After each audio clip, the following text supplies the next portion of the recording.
श्री शिवाय नमस्तुभ्यम, हर हर महादेव, जय महाकाल। कैसे हैं आप सभी लोग? आप सभी लोगों को महादेव के उपाय की फैमिली की तरफ से होली की बहुत बहुत शुभकामनाएं। और आप सबको पता है कल है होलिका दहन की पूर्णिमा की रात्रि, और ये वो रात्रि होती है जिस दिन आपकी बड़ी से बड़ी मनोकामना पूरी होती है, आपके घर में सुख शांति समृद्धि वैभव को लाती है, साथ ही साथ आपके घर की सारी नकारात्मक ऊर्जा को दूर करके आपके घर में सौभाग्य की वृद्धि करती है। आपका पूरा परिवार हमेशा खुश रहेगा। मात्र एक छोटा सा उपाय, इस होलिका दहन के दिन आपको होलिका की अग्नि से चुपचाप घर पर उठा करके ये एक चीज लेकर के आ जानी है। आपके घर हमेशा खुशियों से भरा रहेगा, घर में कभी भी धन की आवक नहीं रुकेगी, आपकी बड़ी से बड़ी मनोकामना पूरी जरूर होगी। पूज्य गुरु जी की कथा से सुनकर के और समझ करके पूरे उपाय को बड़े ही विस्तार से बताऊंगा, परंतु उससे पहले आप सबसे एक छोटी सी प्रार्थना कि जो लोग पहली बार आए हैं चैनल को सब्सक्राइब जरूर कीजिएगा और वीडियो को लाइक करके देवादिदेव महादेव जी का कोई सा भी प्यारा नाम कमेंट बॉक्स में लिखना मत भूलिएगा। इस पूरे वीडियो में हम लोग 5 महा उपायों के बारे में बात करेंगे जो कि आपकी हर एक कामना की पूर्ति निश्चित रूप से करेंगे, केवल और केवल होलिका दहन की पूर्णिमा की रात्रि के दिन। सबसे पहले पूज्य गुरुजी ने कहा है कि काफी सारे लोग ये चीज मानते हैं कि जो होलिका दहन की अग्नि होती है वो इतनी ज्यादा पवित्र नहीं होती है, क्योंकि हम लोग एक नए साल में जी रहे हैं। पहले सतयुग के टाइम पर इसे बड़ा पवित्र माना जाता था। काफी सारे लोगों की भ्रांतियां होती है ना। वो ये मानते हैं कि ये वाली एक चिता है और इस चिता की भस्म को हम लोग घर पर नहीं लेकर के आ सकते, चिता की राख को नहीं लेकर के आ सकते। बहुत लोग इसके द्वारा जुड़े हुए उपायों को नहीं कर सकते, कोई ना कोई कारण होते होंगे। तो पूज्य गुरुजी ने कहा कि अगर आप इस भस्म को ना लेकर के आए तो आपको क्या उपाय करना है ताकि आपको किसी की भी चिता की राख को अपने घर पर ना छिटकना पड़े। तो इसी के लिए आपको होलिका की अग्नि जो होती है उस पे से एक चीज उठा करके घर पे लेकर के आनी है। लेकिन उससे पहले पूज्य गुरुजी ने यह भी कहा कि जब होलिका दहन का दिन हो, उस होलिका दहन के दिन 2 जगह पर, पहला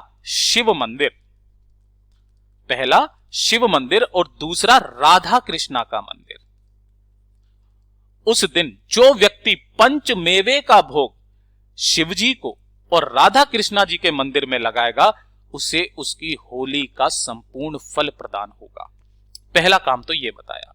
दूसरा जो उपाय बताया गया कि अगर आपके घर में धन नहीं आ रहा है, पैसा बिल्कुल भी नहीं आ रहा है, परिवार के लोग सही नहीं रहते हैं, कोई ना कोई समस्या आपके परिवार में बनी हुई रहती है, तो आपके घर की जो तिजोरी होगी वो हमेशा भरी रहेगी, पैसा आपकी जेब में हमेशा रहेगा।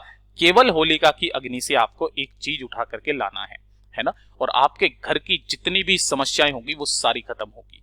सबसे पहले तो पूज्य गुरुजी ने कहा कि आपको क्या करना है, अगर आपके घर में कुछ सिक्के पड़े हुए हैं, चाहे 1 रुपए का, 2 रुपए का, 5 रुपए का, 10 रुपए का, जो सिक्के पड़े हैं थोड़े से आपको सिक्के ले लेने हैं। कोई संख्या फिक्स नहीं है, थोड़े से सिक्के ले लेना। और थोड़ी सी लेनी होगी आपको लोहे की कीलें, कुछ इस तरीके की। ठीक है, एक काम पहले करना कि जो लोहे की कीलें है ना, होलिका अग्नि की जो दहन होने लगे उससे पहले ही आपको उसके नीचे कहीं पर भी जाकर के इन कीलों को रख देना है। और जब होलिका दहन होने लगे उस समय पर आपको अपनी कामना कह करके 2, 5, 10 जितने सिक्के हों उन सिक्कों को अपनी धन की कामना कह करके इस होलिका की अग्नि में आपको डाल देना है। ठीक है, डाल देने के पश्चात जब दूसरा दिन आएगा, जब ये अग्नि ठंडी हो जाएगी, अग्नि ठंडी होने के पश्चात जो आपने यहां पर ये सिक्के डाले थे, जिसमें से कितने भी सिक्के मिले, इसीलिए पूज्य गुरुजी ने बताया कि आपको 2 से 3 से 4 से ज्यादा ही सिक्के डालने हैं। कोई अगर सिक्के मिल जाएं तो उन सिक्कों को उठा करके लाना और कम से कम आपको 1 कील जरूर निकाल करके लेकर के आनी है। ठीक है, सबसे पहले तो इस कील को घर पे लाते ही आपके घर का जो मुख्य दरवाजा है उसके बाहर की तरफ आपको इसे गाड़ देना है। आपके घर में कभी भी कोई बुरी शक्ति प्रवेश नहीं करेगी, सारी नकारात्मक ऊर्जाएं बाहर हो जाएगी। दूसरा, जो आप सिक्के लेकर के आए हो, इन सिक्कों को आपको गंगा जल से धोकर, ध्यान रखना, गंगा जल से धोकर किसी भी एक लाल कपड़े के अंदर, ध्यान रखना मैं यहां पर बोल देता हूं, लाल कपड़े में बांधकर आपके घर की तिजोरी, जहां पर भी आप धन रखते हो, है ना, या दुकान के लिए कर रहे हो तो वहां पर जाकर के एक सिक्का लाल कपड़े में बांधकर वहां रख देना। एक सिक्का अगर और मिल जाए तो आप अपने पर्स के अंदर रख लेना, अगर आप चाहते हैं आपके बच्चों के ऊपर कभी कोई समस्या ना आए, तो एक लाल कपड़े में सिक्का बांध करके उस बच्चे के बैग में, पर्स में, कहीं पर भी ऐसा रख देना कि वो हमेशा उसके पास में रहे। आपके जीवन में कभी भी धन की समस्या नहीं होगी। इतना अद्भुत और अचूक उपाय है ये। और साथ ही साथ पूज्य गुरुजी ने एक और बात बताई कि अगर आप होलिका दहन की राख से कोई उपाय नहीं करना चाहते हो, आपके घर में कभी कोई नकारात्मक शक्ति ना हो, हमेशा प्रेम व्यवहार रहे, तो होलिका दहन के दिन आप जब घर पर पोंछा लगाओगे तो उस पोंछे की बाल्टी के अंदर आपको थोड़ा सा जो साबुत नमक होता है, ध्यान रखना, साबुत नमक, इस साबुत नमक का थोड़ा सा दाने आपको इसी के अंदर डाल देने हैं। उसे घोल करके आपके पूरे घर में आपको क्या करना है, पोंछा लगाना है। अब जब आप पोंछा लगाते हो, बार बार इसके अंदर डुबोते हो, तो लास्ट में जो पानी बचता है उसे आप नाली में फेंक देते हो। वो वाला पानी आपको फेंकना नहीं है, उस पानी को आपको इकट्ठा करे रहना है। जब होलिका दहन की अग्नि जल रही हो, उसके पास में उस जल को ला करके छींट दीजिएगा। आपके घर में कभी नकारात्मक शक्तियां प्रवेश नहीं करेगी, परिवार के लोगों के बीच में प्रेम बढ़ेगा, आपके घर की उन्नति दिन दूनी रात चौगुनी तरक्की होने लगेगी। पूज्य गुरु जी का बहुत अद्भुत और अचूक उपाय है, जरूर कीजिएगा। अब बात कर लेते हैं तीसरे वाले उपाय की। तीसरा वाला जो उपाय बताया, ये किन लोगों के लिए उपाय बताया है, सबसे पहले तो ये ध्यान से सुनना कि अगर आपके परिवार में कोई व्यक्ति है जिसे भय बहुत ज्यादा लगता है, डरता बहुत है, घबराहट की समस्या है ना, छोटी छोटी सी बात पर वो घबरा जाता है, बुरे ख्याल आते हैं, है ना, बुरे ख्याल या बुरे सपने आते हैं, हमेशा डरा डरा सा रहता है, सहमा सहमा सा रहता है, कुछ सोचने की मुद्रा में रहता है ना, परेशान अगर वो रहता है तो उसकी सारी परेशानियां सिर्फ एक उपाय से खत्म हो जाएगी। एक छोटा सा काम करिएगा, आपको एक जटा वाला नारियल लेना है, कुछ इस तरीके से, थोड़े से लेने होंगे आपको काले तिल, ठीक है, थोड़े से काले तिल, और आपको लेनी होगी एक रुई की बत्ती। मैं यहां लिख देता हूं, रुई की बत्ती।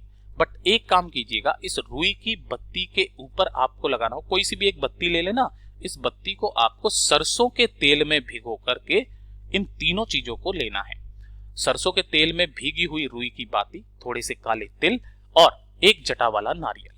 कोई सा भी एक काला कपड़ा लेना और उस काले कपड़े के अंदर इन तीनों चीजों को रख के इसकी पोटली बना लेना।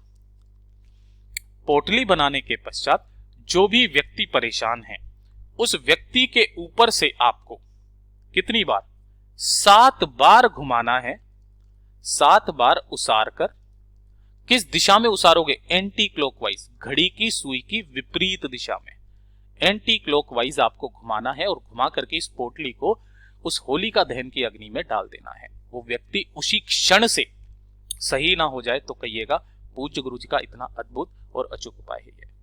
बात कर लेते हैं चौथे वाले उपाय की। चौथा वाला उपाय कि अगर कोई व्यक्ति आपके पैसे खा गया है, वापस करने का नाम ही नहीं ले रहा है, उधार ले लिया, सब कुछ करके देख लिया, आपने सब कर लिया, लेकिन वो आपका पैसा नहीं लौटा रहा है, तो इससे अद्भुत उपाय हो नहीं सकता हरे गुलाल का। ध्यान से सुनिएगा, अगर आपको अनार की कोई लकड़ी मिल जाए, है ना, अनार की लकड़ी, तो वो ले लेना, और अगर अनार की लकड़ी ना मिले तो दूसरे नंबर पर कोई सी भी एक संतरे की लकड़ी, है ना, जो आप लकड़ी लोगे उस लकड़ी के ऊपर आपको हरे रंग के गुलाल से, ध्यान रखना, हरे रंग के गुलाल से उस व्यक्ति का नाम लिख देना है, जो भी XYZ है, नाम लिख देना। नाम लिख देने के पश्चात थोड़ी सी हरी गुलाल उसके नाम पर छिड़क करके अपनी कामना कह करके कि ये व्यक्ति मेरा पैसा वापस लौटा दे, इस होलिका दहन की अग्नि के अंदर आपको उसी दिन डाल करके आ जाना है। वो व्यक्ति खुद घर आकर के आपके पैसे दे करके जाएगा, 7 परिक्रमा इसकी करके वापस घर की तरफ चले आ जाइएगा। इतना अद्भुत और अचूक उपाय है ये। 5वां जो उपाय है, अच्छे स्वास्थ्य के लिए, आप चाहते हो आपके शरीर में कभी कोई बड़ा भारी बीमारी, रोग प्रवेश ना करे, एक छोटा सा काम जरूर कीजिएगा सभी लोग, एक पान का पत्ता, इसी के साथ में आपको लेनी होगी 11 नीम की पत्तियां, छोटी छोटी सी, ठीक है, गिन करके लेनी होगी 7 लौंग, और थोड़ी सी आपको हरे रंग की गुलाल। ये चीज ध्यान रखना, केवल हरे रंग की गुलाल। जो आपने पान का पत्ता लिया है, इसी पान के पत्ते के ऊपर 11 नीम की पत्तियां, 7 लौंग और थोड़ा सा हरा गुलाल, इसे रख करके इस पत्ते को आपके परिवार में किसी भी व्यक्ति से बोल देना, अपने सिर पर से 7 बार घुमाकर, घड़ी की सुई की दिशा में 7 बार घुमा करके होलिका दहन की अग्नि के अंदर डाल करके आ जाइएगा। आपके शरीर में कभी कोई बड़ा भारी बीमारी रोग नहीं होगी, आपका स्वास्थ्य हमेशा सही रहेगा। पूज्य गुरु जी के ये सभी उपाय बहुत ही ज्यादा खास और अद्भुत है, जरूर कीजिएगा। वीडियो अगर पसंद आए तो लाइक जरूर करना, साथ ही साथ चैनल को सब्सक्राइब जरूर कीजिएगा। मैं आपसे मिलता हूं अगले वीडियो में, तब तक के लिए ओम नमः शिवाय, जय महाकाल, जय शिव शंकर, श्री शिवाय नमस्तुभ्यं।